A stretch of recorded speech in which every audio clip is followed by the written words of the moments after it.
Tô na sua vida, nem que seja com um amigo para ver quem é mais rápido. Ou você realmente aposta dinheiro frequentemente em um cassino, na Blaze ou no Tigrinho?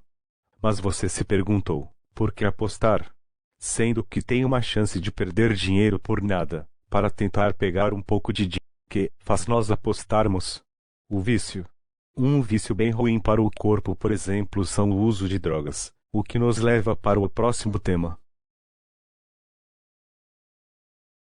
O livro A Droga da Obediência nos conta a história de 5 adolescentes do Colégio Elite, Miguel, Crânio, Calu, Magri e o novo integrante Chumbinho, que formam o grupo Caras e precisam descobrir o que está acontecendo com os estudantes desaparecendo.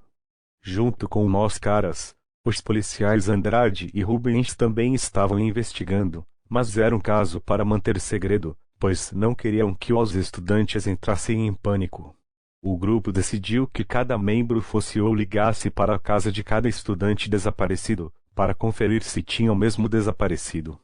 Mas Miguel, enquanto ia para uma casa, foi parado por Rubens e Andrade, o qual pediu para responder algumas perguntas na delegacia enquanto o outro cuidava da bicicleta do garoto. E não durou muito tempo até Miguel sair do carro ainda em movimento e despistar os homens. Após pegar um ônibus, Miguel se encontrava em uma lanchonete. Ele comeu um lanche e avisou para Calu que iria dormir no colégio e ordenou seu amigo para imitar a voz dele com sua mãe e falar que iria para a casa de Calu para fazer um trabalho. Nesse meio tempo Chumbinho havia desaparecido, e os caras sabiam disso graças ao Andrade, mas antes de ser sequestrado, Chumbinho deixou uma mensagem no banheiro do colégio, que junto dos seus amigos, fizeram uma hipnose na faxineira e depois de pensar o que seria a mensagem KCB. Enquanto isso, Andrade descobre um corpo de um estudante baleado, mas que aparentemente morreu de cansaço físico, o que confunde o policial. Após isso, finalmente os caras descobriram que Bino era o sequestrador, mas já havia saído do colégio. Então, o grupo decide se disfarçar e ir em colégios que Bino poderia agir. Acaba que Miguel encontra o Bino, mas acabou sendo empurrado para a Havana e levado para a sede da tal droga da obediência. Enquanto isso, Magri, como não tinha achado o Bino na escola, decidiu explorar o lugar, mas viu algo interessante numa reportagem. Acharam outro corpo de um estudante, mas a suspeita era um gesso no dedo, o mesmo que Chumbinho usava após a iniciação para se tornar um cara. Magri então foi de táxi para o lugar e fingindo ser a namorada do estudante, pegou rapidamente o gesso e saiu correndo, e lá dentro tinha um código. Então Magri ligou para os caras e os chamou para uma lanchonete para decifrar mensagem, que significava droga da obediência. Perigo a chave e Marius Casperides. O grupo descobre que Marius era o criador da tal droga, mas decidiu sair do plano por achar perigoso demais tirar toda a vontade de um humano. No fim, os caras se reúnem com Andrade e Marius na base, conseguem imobilizar os guardas, inclusive Rubens, salvam Chumbinho que estava consciente e mandava mensagens para os caras, e Miguel consegue descobrir que o diretor era o Dr. QI. O livro nos passa várias mensagens sobre a amizade ser importante, o futuro e o vício. Primeiramente, o que é o vício? Vício é uma condição que, por causa de, geralmente, uma excessiva quantidade de dopamina repetidamente, nos faz ficar dependente de alguma substância ou comportamento. E isso é ruim, pois pessoas fazem algo ruim para o corpo ou para o financeiro por prazer, que não dão retorno, como por exemplo as apostas, que fazem pessoas gastar dinheiro para tentar ganhar mais e mais, mas na realidade perdem mais do que ganham, ainda mais porque é manipulado na maioria das vezes. Existem dois tipos de vício. Vício químico, que envolve o uso de substâncias que alteram o funcionamento do cérebro e criam uma dependência física ou psicológica. Exemplos incluem o vício em álcool, drogas legais, como cocaína e heroína, medicamentos prescritos, como opioides e nicotina. Vício comportamental refere-se ao envolvimento compulsivo em comportamentos que não envolvem a ingestão de uma substância, mas que causam efeitos semelhantes ao vício químico no cérebro. Exemplos incluem o vício em jogos de azar, internet, compras, exercícios físicos em excesso, entre outros. O vício é um processo complexo que envolve várias mudanças no cérebro e no corpo. Para entender como o vício funciona no organismo, é importante considerar os seguintes aspectos. O vício está fortemente ligado ao sistema de recompensa do cérebro, que é responsável por regular sentimentos de prazer e motivação.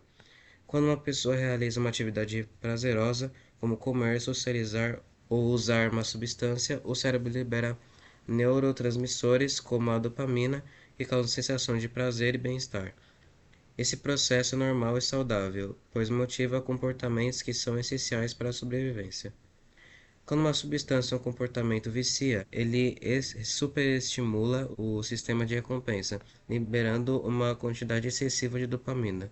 Esse aumento exagerado faz com que o cérebro associe a substância ou comportamento com um prazer extremo, criando um desejo intenso de repetir a experiência. Com o tempo, o cérebro começa a se adaptar a essa superestimação, produzindo um número de receptores de dopamina ou a sua sensibilidade a ela.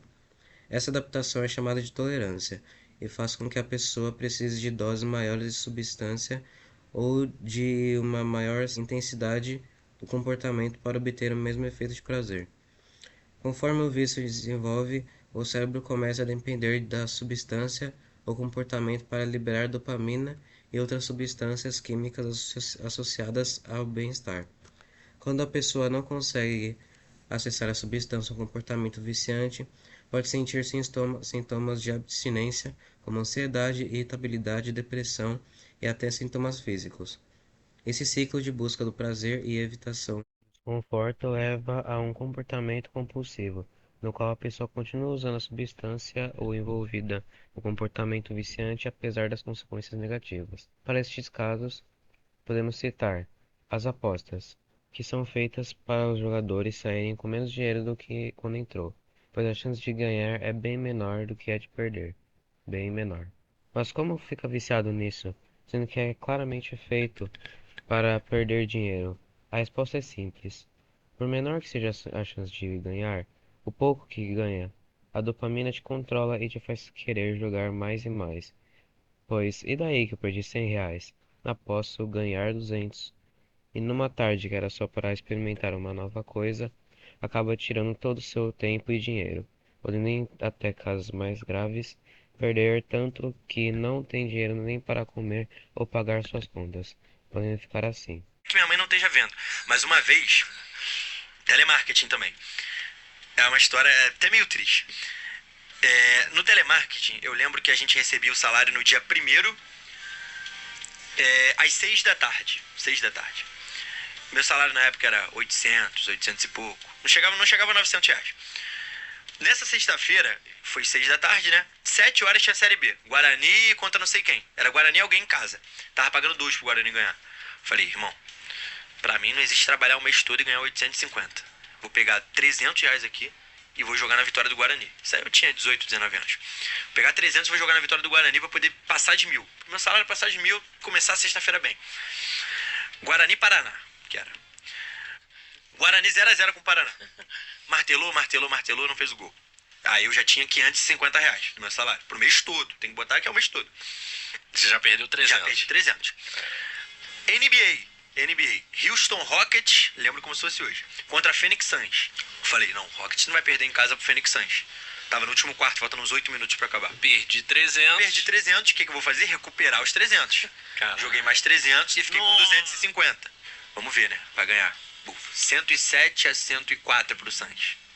107-104. Acertaram uma bola de 3 no final lá doida e ganharam. 250. Aí, falei, não é possível. Sexta-feira nem o UFC tem. Nem o UFC. O UFC que eu saiba é sábado. Mas tinha uma luta doida lá. Benjamin contra Wolves. Falei, não, Benjamin tá vivendo a grande fase. A grande verdade é que o Benjamin tá vivendo a grande fase. Peguei o histórico assim, Benjamin vindo de 3 vitórias, Benjamin Wolf apanhando até pro meu vizinho. Falei, se o Wolves aqui não tá ganhando de ninguém, se fizer na mão comigo hoje vai perder. Vou no Benjamin. Não joguei 250, mas joguei... Vamos botar que eu joguei 170. Não chegou a 200, não. Joguei 160 ou 170. Foi uma quantia dessa. Pro Benjamin ganhar. Não vou precisar falar o que aconteceu, né? E aí seu salário... Todo mundo nesse... E meu salário ficou com 83, 73, alguma coisa assim. E aí eu pedi dinheiro emprestado. Coisa louca. Coisa louca, louca. Então, como o próprio disse, você até pode apostar, mas antes estipule uma meta de ganho e outra de perda, para não fazer besteiras, mas mesmo assim é importante avisar que não recomendamos apostar para ninguém, pois as chances de se viciar são grandes. As drogas são a mesma coisa, mas você perde algo bem mais valioso, sua saúde. Um dos exemplos mais famosos, o cigarro. Ao fumar, te faz ter muita dopamina instantânea, mas depois te faz ficar muito mal, fazendo você fumar mais e mais. A droga é tão conhecida e usada, pois te dá um alívio. Você fica mais tranquilo e preparado para uma apresentação ou algo assim. Mas com um grande problema, seus pulmões, que vão ficando cada vez mais escuros, te faz tossir sem parar e é mais difícil de respirar, até que um dia não aguenta mais. A dopamina excessiva e o quão relaxado fica te faz dependente disso. Enquanto 1,1 bilhão de pessoas fumam no mundo, o cassino já arrecadou 40 bilhões de reais só no Brasil.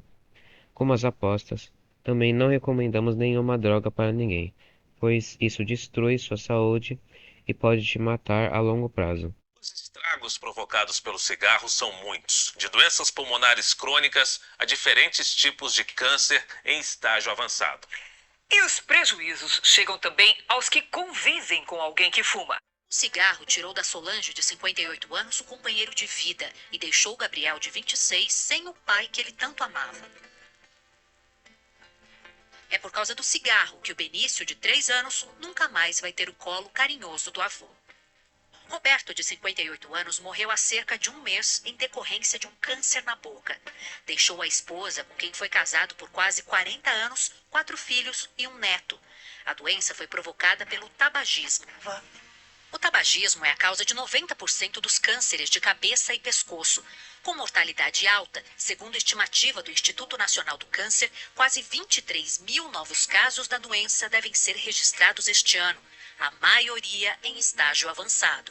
É muito comum as pessoas começarem a usar o tabaco para lidar com situações de estresse, para lidar com a ansiedade, para lidar com o desânimo e várias outras situações que acontecem na vida da pessoa. E aí fica muito difícil de largar, porque depois de um tempo fumando, você já começa a ter, por exemplo, os sintomas de abstinência, quando a pessoa deseja parar e fica sem fumar por um tempo. Ainda mais com o cigarro eletrônico, que seria como 20 cigarros de uma só vez. Uma pesquisa recente revelou que 1 em cada 5 brasileiros de 18 a 24 anos já usou cigarros eletrônicos pelo menos uma vez na vida. Os cigarros eletrônicos foram inicialmente desenvolvidos como uma alternativa mais saudável aos cigarros comuns. Eles não contêm alcatrão, metais pesados, amônia e monóxido de carbono, entre várias outras substâncias que aumentam ainda mais os riscos de câncer de pulmão e de doenças cardíacas. Mas uma substância que aparece no cigarro comum costuma aparecer também na versão eletrônica: a nicotina. Ela é o nosso foco hoje. Segundo pesquisas e artigos da Universidade da Califórnia, em São Francisco, e da Universidade de Chicago, ela pode ser tão viciante quanto a cocaína e a heroína. Durante o uso do cigarro eletrônico, a nicotina é tragada pela boca, passa pelos pulmões, cai na corrente sanguínea e em poucos segundos vai parar no cérebro, onde provoca uma sensação momentânea de bem-estar. E é justamente o consumo constante dela que vai gerar a dependência. Alguns cigarros eletrônicos chegam a trazer uma carga de nicotina ainda maior que as versões tradicionais. Uma droga psicoativa como nicotina, um produto super especializado agora, que é a 4ª geração, né, que usam sais de nicotina, que são os podzinhos, que o indivíduo recebe uma carga de sal de nicotina enorme. Eu tenho tratado jovens aqui, que como eu te falei, eu faço nicotina urinária. Indivíduos de 16 a 24 anos vêm com taxas de nicotina de quem fuma mais de 20 cigarros, muitas vezes usando o produto há menos de 6 meses. Tem muito mais vícios ruins para a nossa saúde, como bebidas e entre outras. Mas esses são os principais. E o que pode ser tirado desse vídeo como mensagem é: se está com algum hábito ruim que pode se transformar em um vício, pare imediatamente. Você não sabe se isso vai te consumir. Então, barre essa ideia agora. Obrigado por assistir até o final e até mais.